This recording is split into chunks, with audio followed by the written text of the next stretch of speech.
Britain ने America को RAF air force जो है वो और डिएगो गार्सिया सैन्य बेस पर हमले के लिए इस्तेमाल करने की मंजूरी अमेरिका को दे दी है।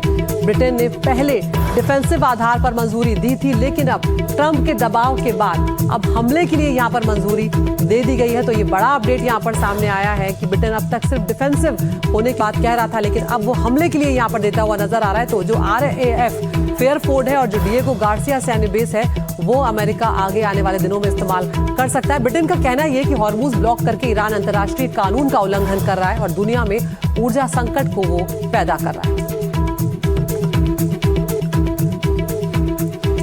हमारे सहयोगी विशाल विवेक हमारे साथ यहाँ पर जुड़ गए हैं। विशाल, यहाँ पर ये जो फैसला ब्रिटेन ने लिया है उसका कहना यही है कि जिस तरह से हॉर्मुज ब्लॉक करा है ईरान ने अंतर्राष्ट्रीय कानून का उल्लंघन किया है, लेकिन आप किस तरह से इसे अब देख रहे हैं? क्योंकि RAF एयरफोर्स और डिएगो गार्सिया दोनों बेस को अगर हमले के लिए मिल जाते हैं अमेरिका को, तो उसके लिए एक यहाँ पर और एडवांटेज होता हुआ नजर आएगा।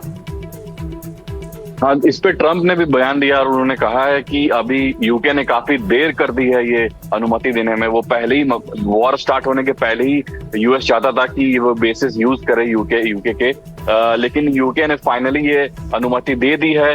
बट यूके ने ये भी साफ तौर पे बोला है कि वो हमले वाले मिशन में सम्मिलित नहीं होगा यूएस के साथ। वो सिर्फ यूएस को हेल्प करेगा बेस देने में, जिससे कि यूएस अपने जो बड़े जहाज है B2, B1, B52 जो उन्होंने बमबारी में काफी हेविली यूज किया है वो कंटिन्यू कर पाए यूज करने में। बहुत स्ट्रेटेजिक लोकेशन है, एक ऐसे लोकेशन पर डिएगो गार्सिया है जहां पे ऐतिहासिक तौर पे भी यूएस यूके ने काफी बार यूज किया है अपने दुश्मनों पे हमला करने में। तो एक एडेड चैप्टर होगा यूएस के लिए, एक हेल्प होगा यूएस के लिए।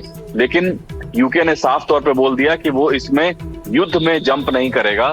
और दूसरी तरफ से बात ये भी आ रही है कि डिएगो गार्सिया पे भी ईरान ने हमला किया था, बट 2 मिसाइल जो थे वो इंटरसेप्ट हो गए, वहां तक पहुंच नहीं पाए। लेकिन इससे भी सरप्राइज का माहौल है कि इतनी दूर तक क्षमता वाली मिसाइल कब ईरान के पास आई। तो ऐसे रिपोर्ट्स भी आ रहे हैं, तो इसको भी देखना होगा। बिल्कुल विशाल, यहाँ पर हिंद महासागर में स्थित है डिएगो गार्सिया द्वीप और अगर देखा जाए तो 3800 किलोमीटर से ज्यादा की दूरी है। ऐसे में ये सवाल यहाँ पर खड़े होंगे कि जो दावा ट्रंप करते नजर आ रहे हैं कि उन्होंने काफी नुकसान पहुंचा लिया है और अगर ईरान इतनी दूर मार कर सकता है तो अभी भी ईरान की क्षमता और ताकत जो है उसका अंदाजा शायद है नहीं। जी हाँ, बिल्कुल। काफी सारे विशेषज्ञ जो थे और ईरान के जो इंटरनल असेसमेंट भी था उसके हिसाब से अभी तक ये पता था कि करीब 3000 किलोमीटर तक ईरान के मिसाइल अधिकतम जा सकते हैं। लेकिन जो ये डिस्टेंस आपने बताया कि 3800 से 4000 किलोमीटर तक डिस्टेंस है ईरान से डिएगो गार्सिया का, जो कि हिंद महासागर के बिल्कुल बीचों बीच है।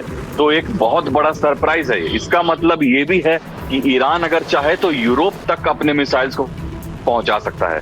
तो कहां तक ये मिसाइल्स पहुंचे इंडियन ओशन में ये भी देखना होगा, क्योंकि एक तो मिसाइल बीच में ही गिर गया रिपोर्टेडली और दूसरा जो था वो इंटरसेप्ट हो गया।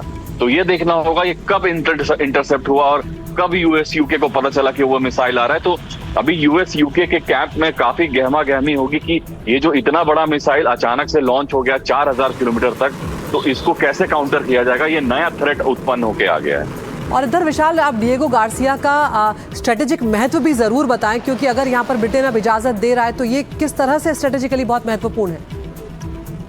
देखिए, जैसा मैंने पहले बताया, युद्ध शुरू होने के पहले ही काफी बार यूएस ने यूके से बात की थी। वो चाहते थे डिएगो गार्सिया को यूज करना, क्योंकि ये ज्वाइंट बेस है जो कि यूके के कंट्रोल में ऐतिहासिक तौर पे रहा है और ये हिस्टोरिकली मलेशिया के अंडर था। लेकिन नए डील के हिसाब से यूके से मलेशिया को जाना था, यूके कंट्रोल में था, माफ कीजिएगा, मलेशिया को जाना था। तो इस पे भी बहुत गहमा गहमी चल रही थी यूएस और यूके के बीच में कि यूके को ये आइलैंड मलेशिया को नहीं देना चाहिए।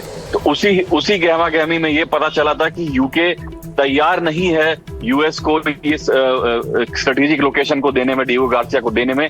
लेकिन वो चेंज होता हुआ दिख रहा है। स्टारमर ने पहले साफ तौर पे मना कर दिया था, जिसकी वजह से रिलेशनशिप में भी काफी दरारें आ गई थी। लेकिन अभी उस डिसीजन को पलट दिया गया है। तो इसका क्या इम्प्लीकेशन होगा ये देखना होगा। और ईरान भी मिसाइल फायर कर रहा है डिएगो गार्सिया पे। तो स्ट्रेट ऑफ हॉर्मुज के बाद अब डिएगो गार्सिया अगला पड़ाव दिख रहा है। बिल्कुल विशाल दे रही है हमारे साथ। यहाँ पर ये जो कदम ब्रिटेन ने उठाया है, ब्रिटेन के अमेरिका के साथ हमले में शामिल होने के बाद ईरान जो है उसके विदेश मंत्री ने भी यहां पर तंज कसा। ईरान की विदेश मंत्री अब्बास अराक्ची ने बोला है कि ब्रिटेन की जनता जंग में शामिल होना नहीं चाहती है। ब्रिटेन के प्रधानमंत्री कीर स्टारमर अपनी जनता की अनदेखी कर रहे हैं, ये अब्बास अराक्ची यहां पर कहते हुए नजर आ रहे हैं। उन्होंने कहा है कि स्टारमर अपने बेस के इस्तेमाल की अनुमति दे रहे हैं और ब्रिटेन अब अपने नागरिकों की जान को जोखिम में डाल रहा है। तो एक तरह से अब्बास अराक्ची यहां पर तंज तो कस रहे हैं, लेकिन कहीं ना कहीं धमकी भरा लहजा भी इसे कहा जाएगा, क्योंकि वो सीधे तौर पर ये कह रहे हैं कि अपने नागरिकों की जान को ब्रिटेन इस कदम के बाद जोखिम में डालता हुआ नजर आ रहा है। तो ईरान के विदेश मंत्री अब्बास अराक्ची का ये बड़ा बयान सामने आया है। ब्रिटेन की जनता जंग नहीं चाहती है और अब ब्रिटेन ये करके अपनी जनता की जान खतरे में डाल रहा है।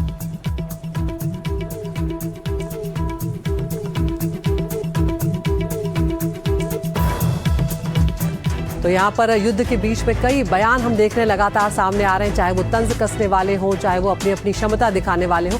लेकिन यहाँ पर आपको हम ये भी दिखा रहे हैं कि किस तरह से डिएगो गार्सिया जो है वहाँ पर ईरान ने मिसाइल से हमला किया है और अमेरिका ब्रिटेन का साझा सैन्य बेस ये कहा जाता है। और आप दूरी भी इससे आप अंदाजा लगा सकते हैं कि कितनी बड़ी दूरी है। यहाँ पर हिंद महासागर में ये है और पर्शियन गल्फ से भी ये बहुत दूर नजर आ रहा है। और ऐसे में ईरान का ये जो हमला है ये अपने आप में बहुत बड़े सवाल खड़े करता है और कहीं ना कहीं ब्रिटेन और अमेरिका दोनों के लिए ही ये बहुत ज़्यादा चिंता की बात है कि किस तरह से यहाँ पर ईरान ने अपनी मिसाइल को दागा है। तो डिएगो गार्सिया की यहाँ पर हम आपको लोकेशन भी बता रहे हैं और अब यहाँ से अमेरिका ने भी अमेरिका को इजाज़त दे दी है ब्रिटेन ने हमले करने की। तो क्या डिएगो गार्सिया जो है उसका इस्तेमाल यहाँ पर अमेरिका करेगा वो देखना होगा, लेकिन ये दूरी देखकर आप अंदाज़ा लगा सकते हैं 3800 किलोमीटर तक की दूरी पर जाके ईरान ने अपनी बैलिस्टिक मिसाइल से डिएगो गार्सिया को यहाँ पर निशाना बनाया है। हालांकि कहा यह जा रहा है, अमेरिका की तरफ से ये दावा किया जा रहा है कि वो जो मिसाइलें हैं उन्हें बीच में ही रोक दिया गया, वो फेल हो गई।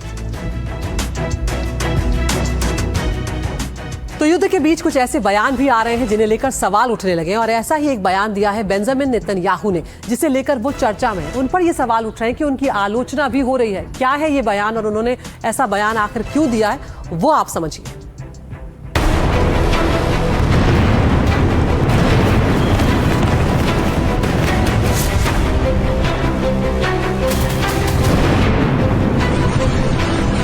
युद्ध को लेकर तरह तरह की तस्वीरें और बयान सामने आ रहे हैं, लेकिन फिलहाल सोशल मीडिया पर नेतन्याहू का एक बयान काफी चर्चा में है और वो है जिसमें नेतन्याहू ने चंगेज खान की तुलना ईसा मसीह से कर डाली है। इजराइल के प्रधानमंत्री ने ऐसा बयान दे डाला है जिसके बाद सोशल मीडिया पर उनके खिलाफ तीखी प्रतिक्रियाएं सामने आ रही हैं। नेतन्याहू ने ईसा मसीह की तुलना मंगोल शासक चंगेज खान से करते हुए कहा, अगर कोई ज्यादा मजबूत, क्रूर और शक्तिशाली हो तो बुराई अच्छाई पर हावी हो सकती है।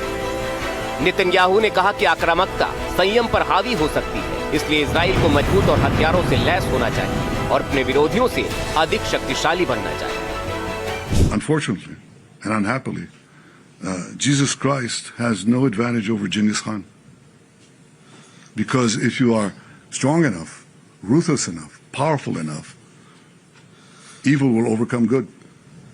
Aggression will overcome moderation. जैसे ही ये बयान सोशल मीडिया पर तेजी से फैला, कई लोगों ने इसे आपत्तिजनक बताते हुए नेतन्याहू पर ईसाई विरोधी होने का आरोप लगा दिया। इस बयान की कड़ी आलोचना हो रही है। लोगों का कहना है ऐसे बयान धार्मिक भावनाओं को ठेस पहुंचाते हैं। इजरायली प्रधानमंत्री नेतन्याहू ने अरबों ईसाइयों की भावनाओं को आहत किया है। फिलहाल इस बयान की हर तरफ कड़ी आलोचना हो रही है, लेकिन साथ ही ये बयान ये भी दिखा रहा है कि ईरान को झुकाने के लिए इजराइल किसी भी हद तक जा सकता है। उसका मकसद है सिर्फ और सिर्फ जीत। Bureau report, NDTV India. और इधर इस जंग के बीच में ईरान ने ब्रिटेन को चेतावनी अब जारी कर दी। बड़ी खबर यहां पर सामने आ रही है। हॉर्मूज को लेकर ईरान ने अब और ज्यादा सख्त रुख यहां पर अपना लिया है। अमेरिका को समर्थन देने पर ईरान ने ब्रिटेन को खुली धमकी दी और कहा है कि यदि ब्रिटेन ने अमेरिकी फौज की मदद की, अमेरिकी सेना को ब्रिटिश सैन्य ठिकानों का इस्तेमाल अगर करने दिया तो इसे ईरान के खिलाफ हमले में भागीदार माना जाएगा। ये बयान ईरान के विदेश मंत्री अब्बास अराक्ची ने ब्रिटेन से बातचीत में कहा। दरअसल अराक्ची ने ब्रिटेन के विदेश सचिव से फोन पर बातचीत की थी। इस दौरान दोनों नेताओं में युद्ध की स्थिति पर चर्चा की गई, लेकिन अराक्ची ने यह कह दिया है कि ईरान को आत्मरक्षा का पूरा अधिकार है। उन्होंने ब्रिटेन और कुछ यूरोपीय देशों पर पक्षपाती रुख अपनाने का भी यहां पर आरोप लगाया है। तो ये बात कहीं ना कहीं ब्रिटेन को अब चिंता में डाल सकती है। तो जंग में 3 और युद्धपोत अमेरिका तैनात कर रहा है, ये खबर भी यहाँ पर सामने आई। 2500 मरीन सैनिक जो हैं उन्हें अब अमेरिका जंग में भेज रहा है। तो एक तरफ वो इराक में उधर तैनाती बढ़ा रहा है और इधर 3 और युद्धपोत जो हैं वो अगर अमेरिका तैनात कर रहा है, जिसमें कि 2500 मरीन सैनिक अब और जंग में वो जोड़ने जा रहा है। अमेरिकी अधिकारी के हवाले से ही बताया गया है कि अमेरिकी सेना 3 और युद्धपोत और लगभग 2500 मरीन सैनिकों को इस क्षेत्र में भेज रही है। शुक्रवार को एक अधिकारी की तरफ से ये पुष्टि की गई है कि यूएसएस बॉक्सर और 2 अन्य एम्फीबियस असॉल्ट शिप्स जो हैं उनके साथ 11वें मरीन एक्सपेडिशनरी यूनिट के करीब 2500 मरीन अपने सैन डिएगो स्थित बेस से रवाना हो चुके हैं और मध्य पूर्व की ओर बढ़ रहे हैं। 2 अन्य अमेरिकी अधिकारियों ने भी युद्धपोतों की तैनाती की पुष्टि कर दी। हालांकि उन्होंने ये स्पष्ट नहीं किया है कि वो किस जगह पर तैनात किए जाएंगे। सभी अधिकारियों ने संवेदनशील सैन्य अभियानों के कारण नाम गोपनीय रखने की शर्त पर ये जानकारी साझा की है। तो 3 और युद्धपोत अमेरिका यहाँ पर तैनात करेगा। तो जंग में हालात लगातार बिगड़ते जा रहे हैं। ऊर्जा ठिकानों पर हमले ने इस युद्ध को और भी खतरनाक बना दिया है। यूएस, इजराइल, ईरान पर लगातार हमले कर रहे हैं, लेकिन ईरान अपने जवाबी हमलों से कहीं भी कमजोर पड़ता हुआ नजर नहीं आ रहा, बल्कि अमेरिका और इजराइल को अच्छा खासा नुकसान यहां पर वो पहुंचाता हुआ दिख रहा है। यूएस इजराइल के हमले, ईरान का पलटवार, पश्चिम एशिया का रण और भीषण। यूएस इजराइल के ईरान पर लगातार हमले और ईरान का आक्रामक पलटवार। ये युद्ध अब और भी भयानक स्थिति में पहुंचता जा रहा है। इजराइल और यूएस के खिलाफ ईरान लगातार जवाबी हमले कर रहा है। युद्ध से जुड़ी कुछ तस्वीरें आपको दिखाते हैं। तस्वीर नंबर 1, ईरान ने पहली बार अमेरिका के सबसे महंगे F-35 स्टेल्थ फाइटर पर हमला किया है। IRGC ने इसका वीडियो जारी करते हुए दावा किया है कि अमेरिकी F-35 को नुकसान पहुंचा है और इसकी इमरजेंसी लैंडिंग कराई गई है। तस्वीर नंबर 2, ये तस्वीरें हैं कुवैत की। यहाँ मीना अल अहमदी तेल रिफाइनरी पर ड्रोन से अटैक हुआ है। रिफाइनरी के कुछ हिस्सों में भीषण आग लग गई। एहतियात के तौर पर कुछ यूनिटों को बंद कर दिया गया। तस्वीर नंबर 3, इजराइल ने कैस्पियन सागर में ईरानी नौसेना के मिसाइल जहाजों पर हमला किया। हमले के वक्त ईरान के कई सैन्य पोत बंदरगाह पर मौजूद थे। इजराइल ने इस हमले में ईरानी नौसेना के पोर्ट कमांड सेंटर पर भी हमला किया। तस्वीर नंबर 4, इजराइल के ईरान पर ताबड़तोड़ हमले जारी हैं। इजराइल लगातार ईरान के नौसेना के जहाजों और बुनियादी ढांचों को निशाना बना रहा है। IDF ने ईरान पर हमले का वीडियो जारी किया है। तस्वीर नंबर 5, अमेरिका ने हॉर्मुज स्ट्रेट के पास ईरानी नौसैनिक ठिकानों को निशाना बनाया और बेस को तबाह कर दिया। तस्वीर नंबर 6, उत्तरी इजराइल में 2 जगह बमबारी हुई है। ईरान लगातार इजराइल पर हमले कर रहा है। इस हमले का वीडियो बना रहा शख्स बाल बाल बचा। तस्वीर नंबर 7, ये तस्वीरें इजराइल के हाइफा शहर की हैं। यहाँ ईरान ने हाइफा रिफाइनरी को निशाना बनाया। ईरान के हमले में इजराइल के पावर ग्रिड पर भी असर पड़ा।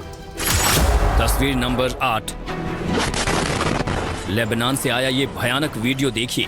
यहाँ लाइव रिपोर्टिंग के दौरान एक पत्रकार के पीछे इजरायली मिसाइल आकर गिरी। हमले में स्टीव स्विनी बाल बाल बचे। तस्वीर नंबर 9, ये तस्वीरें तेहरान की हैं, जहां तनाव के बीच जोरदार धमाका हुआ। तेहरान के पार्चिन मिलिट्री कॉम्प्लेक्स में ये धमाका हुआ। इस धमाके की आवाज दूर तक सुनी गई। यूएस, इजराइल और ईरान के बीच जारी युद्ध को 21 दिन हो गए हैं और ये जंग और भी ज्यादा आक्रामक होती जा रही है। अब हमले ऊर्जा ठिकानों पर होने लगे हैं, जिसकी वजह से इस युद्ध की स्थिति और भयावह होती जा रही है। Bureau report, NDTV India.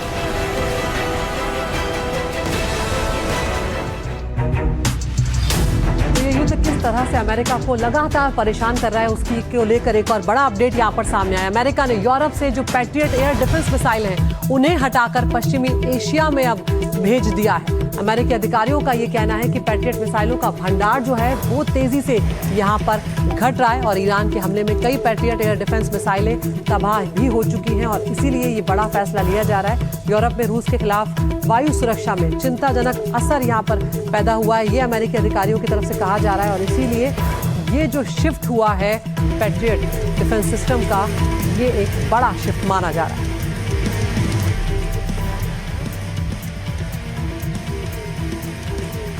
और इधर एक और बड़ा अपडेट यहां पर सामने आ रहा है, इराक से ये सामने आ रहा है। इराक के विक्टोरिया बेस पर ईरान ने हमला बोला है। अमेरिका के विक्टोरिया बेस में धुएं का गुबार जो है वो यहां पर नजर आया है। तो इराक के विक्टोरिया बेस जो इराक में स्थित है उस पर अब ईरान की तरफ से हमला बोला गया है। तो ईरान के हमले जो हैं वो यहाँ पर थमने का नाम नहीं ले रहे हैं और उसी ने पश्चिमी देशों की चिंता को और ज्यादा बढ़ा दिया है। तो ये इराक से खबर सामने आई है जहां पर अमेरिका का जो विक्टोरिया बेस है इराक पे, उसे ईरान ने अब यहाँ पर निशाना बनाया है और आप तस्वीरें भी देख सकते हैं। आग की लपटें यहाँ पर उठती हुई नजर आ रही हैं, धुएं का गुबार यहाँ पर उठता हुआ नजर आ रहा है और ये ईरान का हमला। और उधर लेबनान से भी खबर आई जहां पर बेरूत पर इजराइल के हमले लगातार जारी हैं। इजराइल का ये कहना है कि वो हिजबुल्लाह के ठिकानों को यहां पर निशाना बना रहा है और लेबनान में 1000 से ज्यादा लोगों की अब तक जान जा चुकी है। लगातार आईडीएफ जो है, जो इजराइल की फोर्स है, वो बेरूत को निशाना बना रही है, लेबनान के अलग अलग इलाकों को निशाना बना रही है और हमलों में 1000 से ज्यादा लोगों की जान जा चुकी है। कई लोग यहाँ पर घायल हैं। तो आपको ये भी बता दें कि ईरान के प्रॉक्सी की तरह एक तरह से हिजबुल्लाह है वहाँ पर और वो लगातार उसकी मदद करता है और ऐसे में इजराइल ने कई मोर्चे खोले हुए हैं एक साथ, वो कई जगहों पर यहाँ पर निशाना बनाए हुए और लेबनान इजराइल के निशाने पर लगातार है। लेबनान के बेरूत को एक तरह से नेस्तनाबूद इजराइल की तरफ से करने की कोशिश की जा रही है।